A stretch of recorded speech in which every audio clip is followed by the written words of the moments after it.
Question number 3 says, administer 1500 units per hour of heparin from an available strength of 40,000 units in 1 liter, and find the flow rate in milliliters per hour.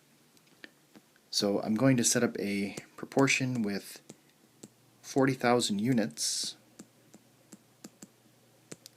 over 1,000 mLs. So I'm converting the 1 liter to 1,000 milliliters because I know in my answer they want it to be in milliliters. And I'm setting this up with the 1500 units.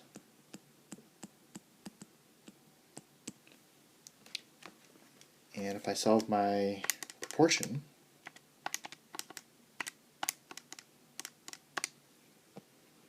and round to the nearest whole number, this will be 38 milliliters per hour.